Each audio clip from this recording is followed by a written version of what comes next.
amiga Renata Turrent, que ya está lista para hablar sin censura en una mesa de diálogo que va a sacar chispas, porque también va llegando Jorge Armando Rocha. Querida Renata, ¿cómo estás? Te saludo con mucho gusto. Hola, querido Vicente, qué gusto estar por acá y a toda la audiencia amable que nos ve. ¿Cómo estás, Jorge Armando Rocha? Voy a comprar cachito. Ayer en Sin Censura Nocturno y hoy repite Jorge Armando Rocha. Un placer, estimado Vicente, estimada Renata, como siempre, muchas gracias por la invitación, pues aquí estamos listos, fuerte abrazo. A ver, ¿con qué empezamos con esta mesa de diálogo? Sí, déjenme empezar. ¿Cómo ven, querida Renata, la exhibida que le puso el presidente Andrés Manuel López Obrador a Felipe Calderón hoy en la mañanera? Hoy en la mañanera en Hidalgo, dice el presidente que donde Felipe Calderón dejó su refinería, donde dejó su barda, se va a construir un hospital, un centro hospitalario del IMSS Bienestar. Eso sí, ha de arder en el alma a Felipe Calderón, querida Renata. Sí, querido Vicente, yo veo este asunto en dos, digamos, en dos cubetas. La primera es, creo, la que dices, este esfuerzo por parte del gobierno federal de hacer de las obras públicas, además, obras simbólicas para el pueblo. Lo que antes había sido un abandono, un desperdicio de dinero en tener una barda inservible que no nada más fue pura robadera de dinero de la gente, ahora se va a convertir en un hospital donde cualquier persona puede ir, no solamente derechohabientes, ¿no? Independientemente de tu situación laboral, las personas van a poder acudir a este lugar. Y esto me lleva a la segunda cubeta en la que, digamos, trato de analizar este tema, que es, creo que es un tema muy profundo y que no nos hemos, creo yo, no hemos dimensionado los avances en materia de salud que se han hecho en este país, y creo que parte de las poquitas cosas que podemos rescatar de la pandemia es que se aceleró este plan de recuperar la salud, de darle este derecho constitucional a la gente y que no sean letras muertas. Ha habido muchísimos avances en esta materia, sí, en respuesta a la pandemia. Entre ellos es, por supuesto, la contratación de médicos, enfermeras, personal médico. Recordarle a la gente que durante el periodo neoliberal nos dejaron con muchísimos menos médicos y personal de salud de los que necesitamos, porque empezaron a privatizar la salud, no a verla como un derecho. También se están dando becas justamente al personal de salud para que podamos cubrir esa necesidad de médicos. Se está haciendo un enorme esfuerzo para poder tener medicamentos para todas las personas. Se está basificando a personal médico que había trabajado y que no se le habían cumplido sus derechos. Y se está haciendo todo un plan para llegar a la universalización, que es lo más importante, ¿no? Porque recordarle a la gente que el derecho a la salud es un derecho constitucional, está en la Constitución, que todos y todas tengamos acceso a servicios de salud de calidad, dignos, y esto se parece que se va a poder lograr mediante IMSS Bienestar, que es un programa que lleva muchísimos años funcionando bien, hay que decirlo, es de las pocas cosas que en los gobiernos neoliberales funcionaron, y que no solamente se mantiene y se rescata, sino se va a amplificar. IMSS Bienestar será esta institución que le sirva a toda la gente. ¿Cómo ves, Jorge Armando Rocha? No han sido buenos días, bueno, ¿qué digo días, semanas, meses? Bueno, no ha sido un buen sexenio para Felipe Calderón, que es exhibido una y otra vez.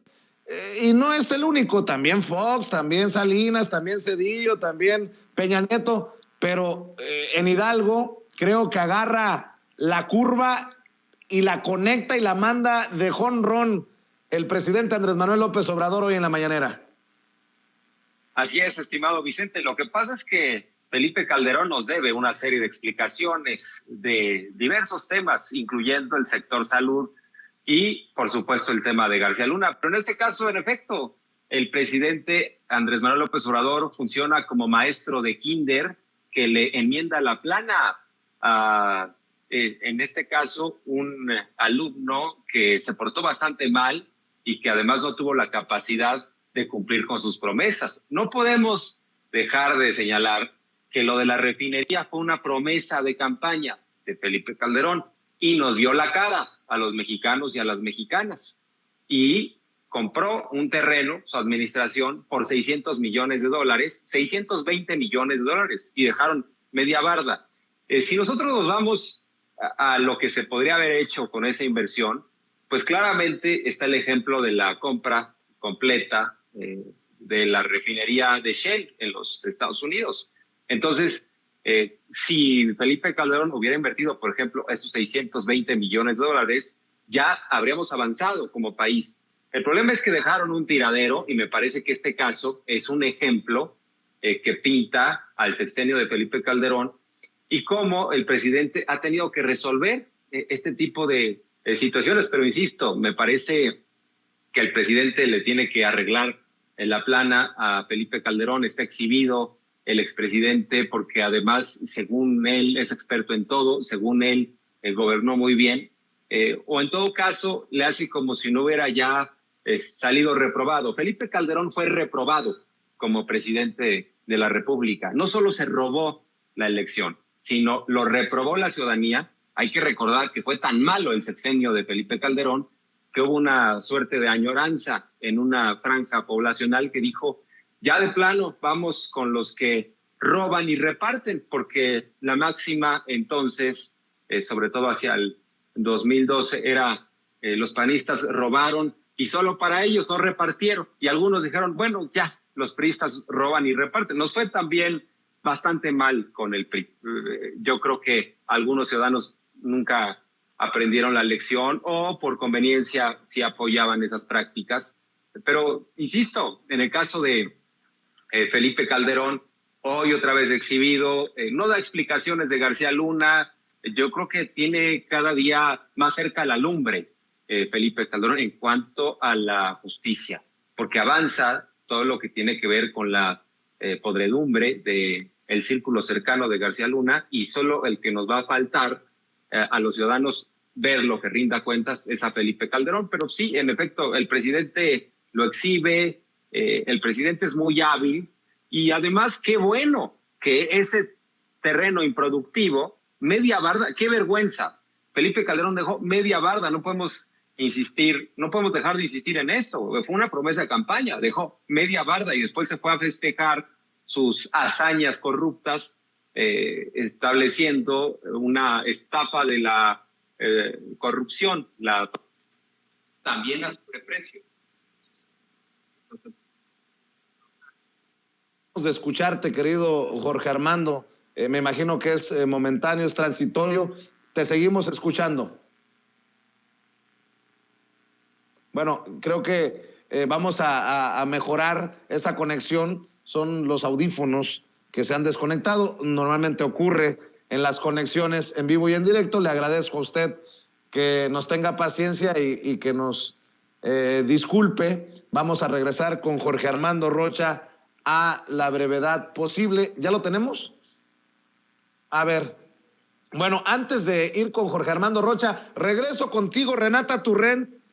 Ya ves que en redes ya se hizo una costumbre de decir, oílo, cuando algo que dice alguien te sorprende o te causa gracia. Pues a mí me causó mucha gracia escuchar a Mariana Gómez del Campo ponerse muy alterada en un programa y decir, hay corrupción en el círculo más cercano a López Obrador, su discurso y su teatrito ya se les cayó, este gobierno es el menos austero y más corrupto, es peor que el de Peña Nieto. Mariana Gómez del Campo se puso del nivel de Gilberto Lozano, el líder de Frena, ¿eh?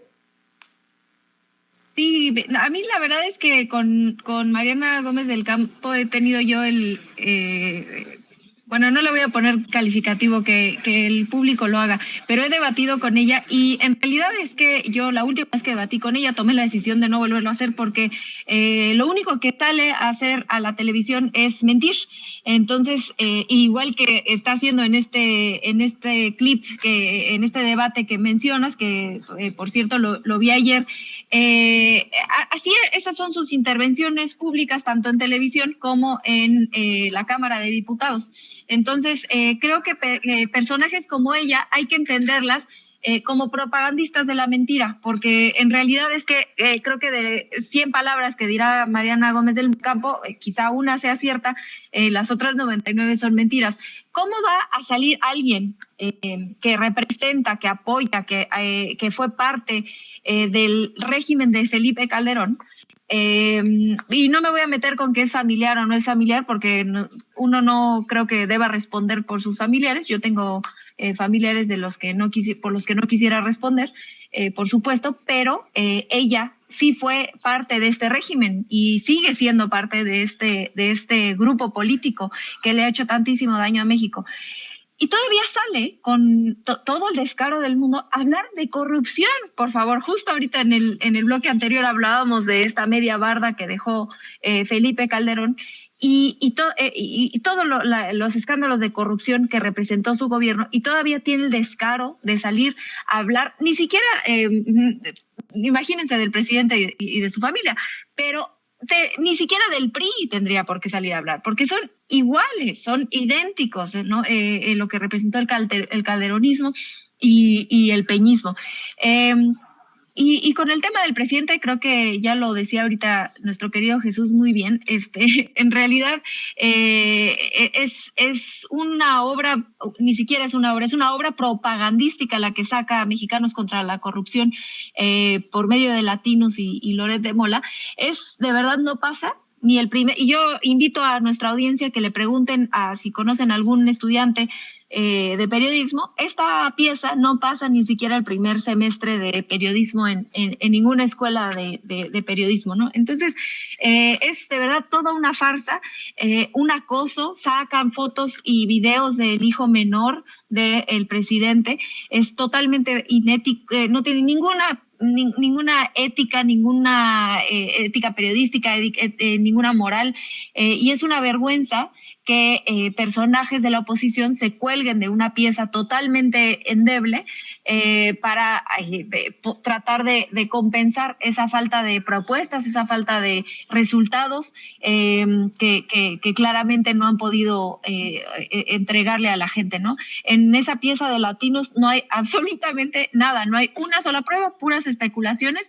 Y francamente una crítica desde lo visceral hacia el estilo de vida con el que un ciudadano tiene, porque el hijo del presidente no es parte del gobierno, y lo que haga él y su esposa con el dinero, que además le repito, la esposa es petrolera, el papá, me parece que el papá de la esposa también, lo que ellos hagan con su forma de vida y con su dinero es mucho su problema, y pues sí, cerrar con que si alguien no tiene la autoridad moral de hablar de corrupción y de decencia ni de congruencia, es Mariana Gómez del Campo y el grupo político al que ella pertenece.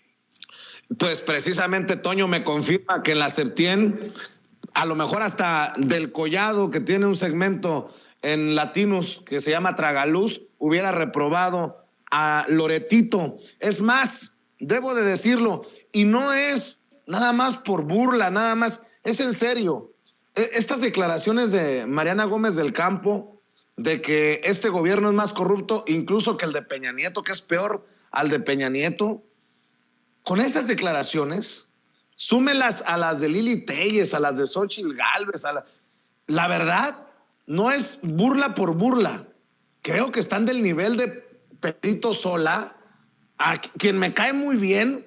Pedrito Sola, miembro del equipo de Pati Chapoy de Ventaneando, escribió: nací en 1947, tengo 75 años cumplidos y jamás recuerdo haber percibido que nuestro país estaba sumido en el caos. Yo ya voy de salida, pero y los que apenas van entrando, triste realidad y tal parece que sin solución. Válgame Dios, les digo que algunos legisladores del PAN están del nivel de análisis de los periodistas de farándula. Bueno, mi querido Jorge Armando Rocha, ya te tenemos de regreso. Platicábamos de estas declaraciones de Mariana Gómez del Campo y bueno, pues qué gusto que estás ya de regreso. Ya regresó el sistema, estimado Vicente. Renata, pues sí, en el caso de Mariana Gómez del Campo, ella forma parte de una generación de panistas que se enriquecieron al amparo del poder. No podemos negar eso. Incluso en su momento la acusaron de corrupción cuando fue ella la encargada del Instituto de la Juventud. Hay que recordar esa generación de panistas, Roberto Gil, que por cierto Proceso le dedica la portada sobre todo lo que hizo con Calderón, fue el particular del entonces presidente de la República. ¿Qué decir de Ernesto Cordero? Yo creo que ese grupo de panistas, esa generación, pues resultó, pues sin duda, una generación de panistas que estuvieron muy alejadas de los principios de Gómez Morín, estuvieron muy cercanos a Calderón y hay un salpicadero de corrupción.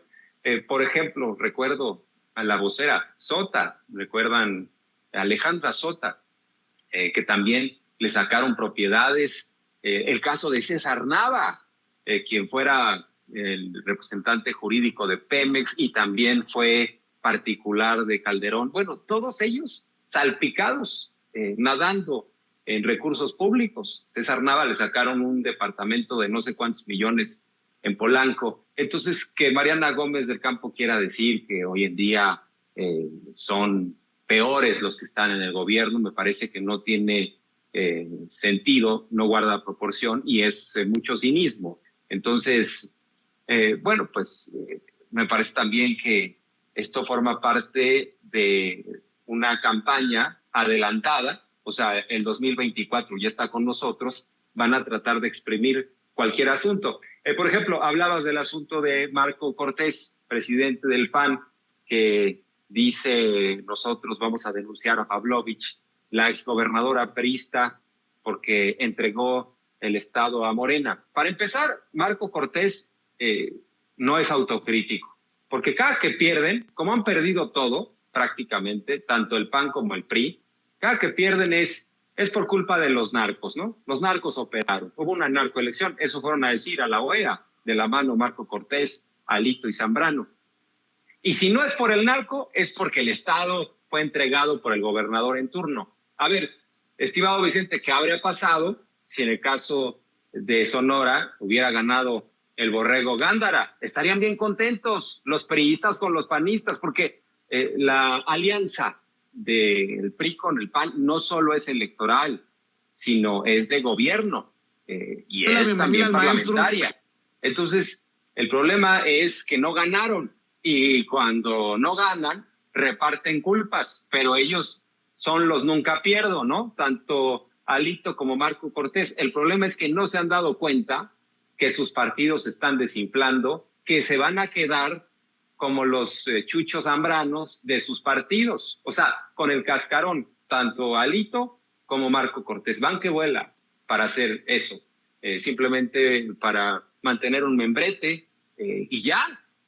No hay autocrítica. Y en el caso de Mariana Gómez del Campo también fue al INE a decir que, ya saben, yo defiendo al INE y fueron algunos diputados y diputadas más, ya fusionadas, ¿no? O sea, pareciera que están fusionadas las sedes del INE con la de Acción Nacional, que son uno mismo, forma parte del mismo grupo, eso está claro.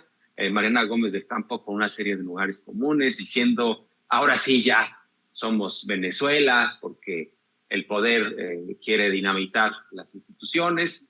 Ese discurso que vienen expresando desde años atrás en torno a López Obrador, pero todos los días que amanece, por eso me pregunto, ahora sí ya somos Venezuela. No somos Venezuela, no se cumplen sus profecías porque están muy alejadas de la realidad, a tal grado que es tanta la desesperación que ahora una diputada homenajea a Ramón López Velarde en lugar de criticar a José Ramón López Beltrán. O sea, lo que supuestamente iba a ser una durísima crítica, porque se subieron todos los panistas a la tribuna y a quien ponen de vocera se, digamos que exalta tanto que olvida el nombre del hijo del presidente, tiene este error y lo que sería una dura crítica al poder se convierte en el hazmerreír. O sea, así andan por la desesperación. Y cuando uno está desesperado, toma malas decisiones. Yo creo que están tomando malas decisiones, no han expuesto las pruebas, no nos han dicho, a ver, esto tiene que ver con corrupción.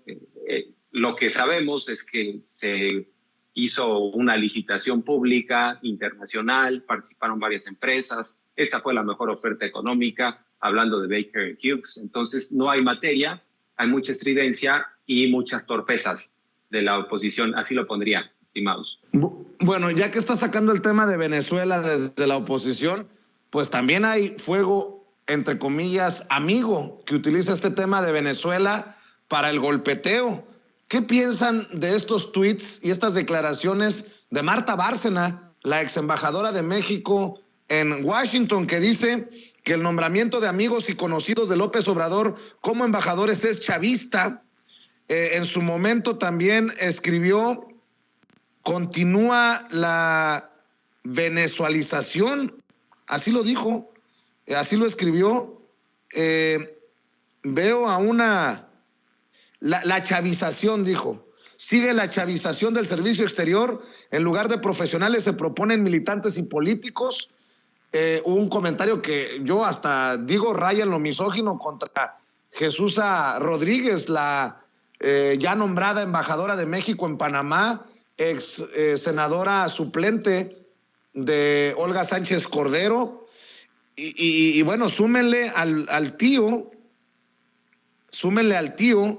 de la señora Beatriz Gutiérrez Müller, la esposa del presidente, quien es esposo precisamente de Marta Bárcena, Agustín Gutiérrez Canet, quien fue también funcionario encargado de medios internacionales, si recuerdo bien, en tiempos de Felipe Calderón, pues que anda publicando sus columnas en el periódico Milenio y dice: tropieza México con Panamá. Pues con esos amigos, ¿para qué quieren enemigos? Dame tu opinión, Renata. Sí, bueno, a mí me parece un reduccionismo que no le ayuda a la conversación pública, y la verdad es que, como bien dices, ¿no? Pues si lo vemos de Mariana Gómez del Campo y esos personajes, en realidad es que no esperamos mucho de ellos. Pero de Marta Bárcena, pues sí, para mí sí fue un poco, pues sí me dije, ay, que me agarró de sorpresa, digamos, porque creo que ese reduccionismo del análisis no le ayuda a la formación política del pueblo mexicano. Ella tiene una responsabilidad por haber sido servidora pública de ser cautelosa con las opiniones que da, creo yo, y me parece que se equivoca al hablar de dos fenómenos políticos, creo yo, que no están conectados, es decir, decir que México ya es Venezuela, caer en esta retórica vacía de la oposición, y alguna crítica que pueda llegar a tener con los nombramientos de él y ahora la embajadora o posible embajadora de Panamá.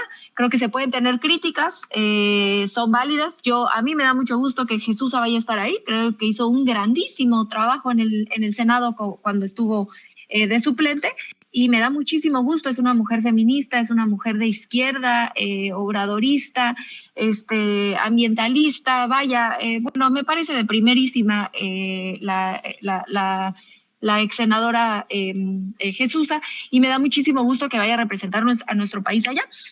Ahora, la gente puede tener críticas, ¿no? A mí me gusta mucho más Jesusa que Salmerón, por ejemplo. Creo que ella va a hacer un mucho mejor trabajo, y creo que se pueden tener críticas válidas, se puede debatir. Para eso la vida pública es más pública, y para eso el pueblo está politizado, y eso es algo positivo.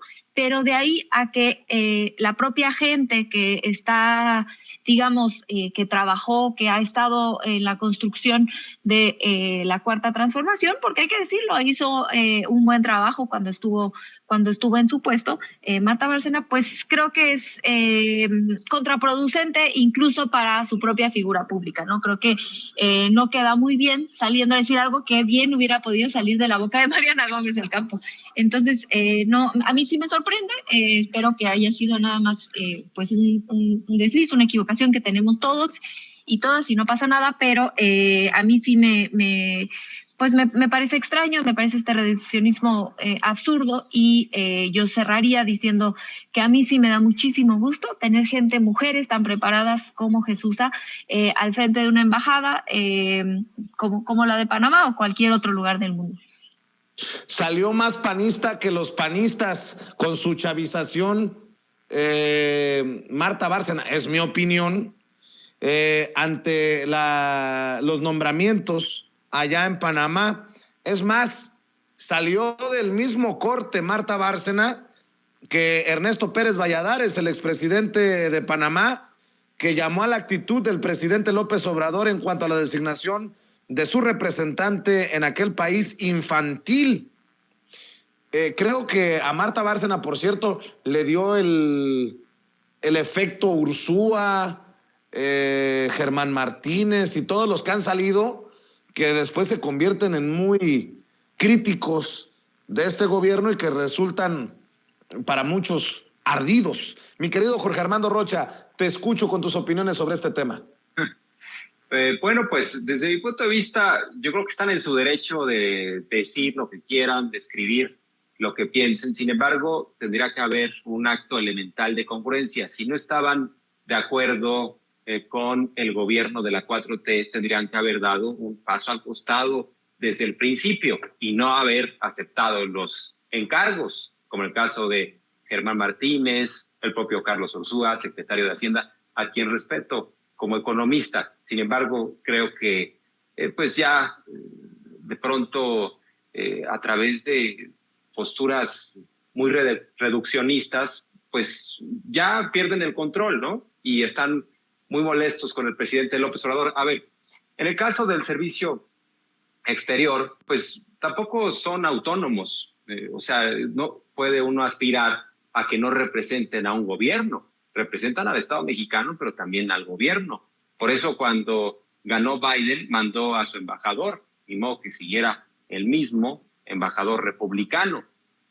Sin duda hay un componente político en las representaciones, pero en Marta Bárcena yo no escuché que hablara de, ¿cómo le llamó? Chavización o todo esto. Cuando, por ejemplo, Peña Nieto nombraba a Fidel Herrera como cónsul en Barcelona, pero si nos vamos más atrás, Vicente Fox mandó a Porfirio Muñoz Ledo como embajador en Europa. Es decir, se ha utilizado, sin duda, por parte de los presidentes, mandar a las embajadas a ciertos actores políticos, por conveniencia, por relación. Incluso algunos plantean que a veces a ciertos adversarios mejor ponerlos de embajadores, ¿no? Recuerdo, Beatriz Paredes fue embajadora en el sexenio pasado. Pero más allá de eso, creo que es una práctica que se ha venido dando en sexenios anteriores, que se hace en todos los países del mundo. Yo no le veo un matiz aquí de que esté actuando mal el presidente López Obrador. Insisto, tampoco son un ente autónomo. Entonces, ¿a quién piensan representar? Si el presidente tiene la facultad de sugerir quién, ¿no? En el caso de los cónsules y los embajadores, y el Senado ratifica o desecha esa decisión. O sea, hay un proceso legislativo detrás. Entonces, ¿cuál es el enojo? ¿Cuál es el malestar? Yo creo que algunos quieren imponer una visión en materia de política exterior, como el caso de Marta Bárcena, y claramente el presidente López Obrador tiene otra, pero la visión del presidente ha sido muy digna, apegada al artículo 89 constitucional. Nadie le puede reprochar que esté violando la ley al presidente. Ha sido muy respetado por América del Norte, tanto por Biden como Trudeau, muy respetado en América del Sur. En el caso de Panamá, pues hay algunos expresidentes que se aceleraron, ¿no? Como que el propio Felipe Calderón aplaude y dice, ay, sí, lo que pasa es que no nos hablen así los mexicanos y no nos hable así López Obrador. Yo creo que ni siquiera había un conflicto diplomático. Simplemente el presidente manda una propuesta, la canciller dice no, porque consideramos que este hombre está involucrado en acoso. Pedro Salmerón, lo cierto es que tampoco hay una sentencia en firme, no hay una investigación formal, y claro que tendría que haber ciertas formalidades si no se trata de acusar a cualquiera. Y en el caso de Panamá, incluso este expresidente, que ni siquiera recuerdo su nombre porque francamente no es relevante. Yo creo que la relevancia es simplemente que fue presidente de Panamá. Está muy alejado de otros presidentes panameños, pero él dice, México nos necesita más a Panamá que Panamá a los mexicanos. Me parece que es lamentable, y lamentable que lo aplauda Felipe Calderón. Además, el presidente López Obrador tiene un liderazgo natural en la región, está asumido como el padre político, padre moral de muchos otros países, porque aboga en favor de los más necesitados también en términos de países. Fue a la ONU a pedir que haya intervención de programas sociales en favor de los más necesitados, pero también ha pedido ayuda a Centroamérica. Eso se lo pidió a Biden, un programa como Sembrando Vida que ya se va a replicar en Honduras, por ejemplo, y en el caso de Panamá, pues también que se ubiquen con todo respeto, porque ni siquiera es un pleito de pueblos, ni mucho menos, no hay un diferendo diplomático, no hay algo que genere inconformidad. Estamos hablando de un país que tiene 4 millones de habitantes, Panamá, o sea, es Michoacán, y que salga este expresidente a decir Panamá necesita menos a los mexicanos que los mexicanos a Panamá. Digo, que se tranquilice, además no nos estamos peleando. Simplemente el presidente hizo ver una inconformidad porque dijo, no hay una sentencia en torno a Salmerón. ¿Y por qué lo descalifican? Si nosotros no los vamos a batear a embajadores solo porque a través de las redes sociales haya denuncias, ¿no? Entonces, bueno, pues en esas estamos, se agrupan los de la derecha en redes sociales, ahí está Felipe Calderón aplaudiendo a este expresidente, así como le aplaudió a García Luna y a Luis Cárdenas Palomino. O sea, aplauden lo que tenga que ver con relaciones de poder de dudosa procedencia. Eso es lo que podría mencionar sobre este asunto, pero bueno, insistir, la política exterior mexicana muy digna. Claro que no podemos dejar de negar que el presidente López Obrador es un estratega político y que ofrece embajadas a exgobernadores priistas, panistas, abre el paraguas de la 4T. Bueno, hoy vimos la actitud de Fayad, nada más para no dejar de mencionar al gobernador de Hidalgo. Hay elecciones en la entidad y ya vimos la actitud de Fayad, pues él quiere su embajada o el consulado, a lo mejor sí le va a alcanzar para eso, pero ya veremos. Oigan, para cerrar con algo más liviano que broncas y jaloneos. Bueno, es un decir. El chile chipotle que creó el INE ya no existe, no nos gustó el personaje y ya murió, dijo el consejero Ruiz Saldaña. Déjenme agregarle a esto, tan, tarán, tan, mi querida Renata Turrent, para cerrar, ¿cómo ves? Ay, pues que, querido Vicente, a mí sí me dio tristeza que hayan matado a ese personaje porque nos sacó muchas risas y muchos memes buenísimos. Yo nada más cierro diciendo que es muy sintomático de la manera en la que el INE está tomando sus decisiones.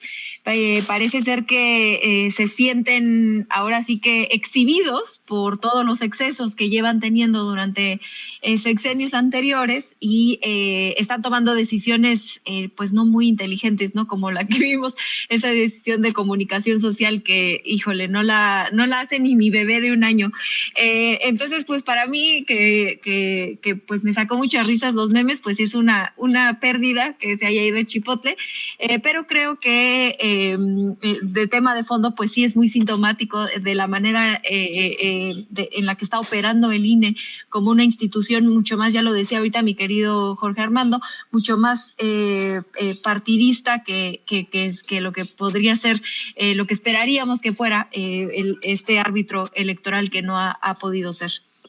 Pues miren, apúrenme tantito por ahí y murió el chipotle porque en los memes ponían la cara de Lorenzo Córdoba y entendiendo que Lorenzo Córdoba tiene problemas para digerir la crítica y el pitorreo, pues por ahí es que sentenció a muerte al chipotle, querido Jorge Armando Rocha.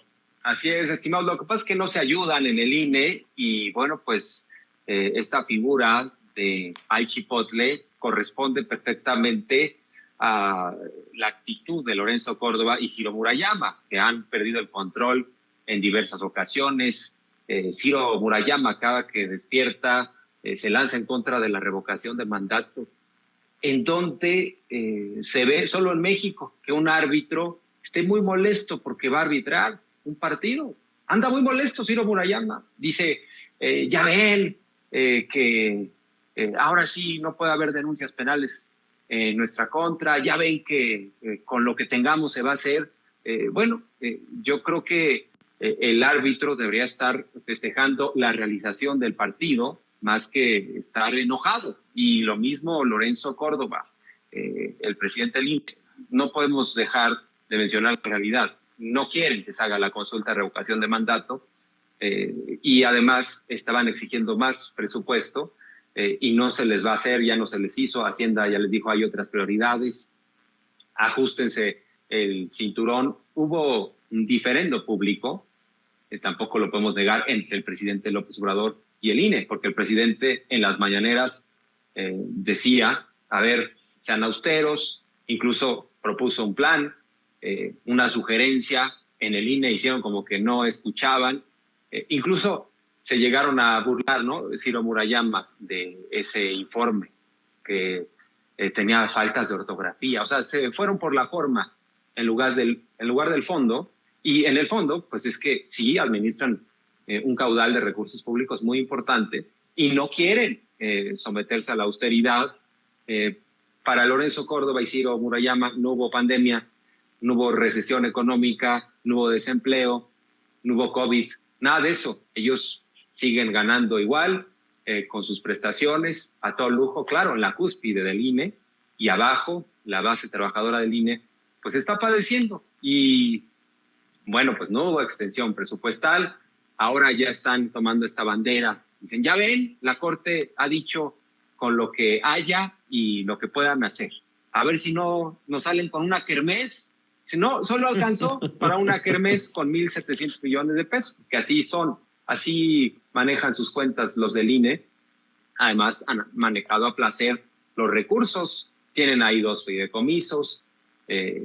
Ellos jamás pusieron a discusión el asunto de la austeridad, una revisión, una autocrítica. Me llama mucho la atención que a pesar de que en el Consejo General del INE había ciertas diferencias, ya cuando se tocó el asunto del dinero, cerraron filas. La consejera Humphrey, Roberto Ruiz, también Ciro Murayama, no se diga Lorenzo Córdoba, los demás diciendo, sí, es indispensable, más recursos, pero son recursos públicos. Entonces,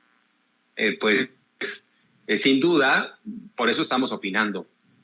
Muchos, porque son recursos de la gente y ellos piden como si se tratara de simplemente poner un vaso y un refil en un restaurante de comida rápida. Sírveme más, ¿no? Y no les importa la realidad. Me llama la atención, por ejemplo, que en el caso de el PAN tampoco quieren que se haga el ejercicio, el PRI tampoco. O sea, están alineados, y creo que estos que están alineados en el no son los mismos que van a mantenerse alineados en contra de la 4T y su continuidad en el 24. Es lo que veremos desde mi punto de vista. Pues cerremos invitando a la gente, como siempre, Jorge Armando, para que amor con amor se pague, para que te apoyen, para que te respalden en tu canal de YouTube y en redes sociales. Así es, en Twitter estoy como @RochaPeriodista, muchas gracias por la confianza, y en YouTube como Jorge Armando Rocha, ahí me encuentran. Un placer, ambos, gracias, un gran día, muchas gracias por la abrazo.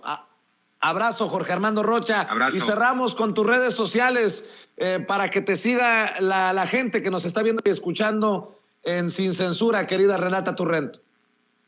Muchas gracias, querido Vicente. A mí me encuentran en @rturrente en Twitter y en Instagram. Y los invito y las invito que el miércoles siguiente, o sea, este miércoles que viene, el miércoles 9, empieza la nueva temporada de La Aquelarre en Capital 21. Está buenísima, entonces ojalá nos puedan acompañar a las 10 de la noche. Y te mando a ti un abrazo, a mi querido Jorge Armando, y a todo el auditorio bello que lo queremos mucho. Y por supuesto al equipo de producción detrás de cámaras.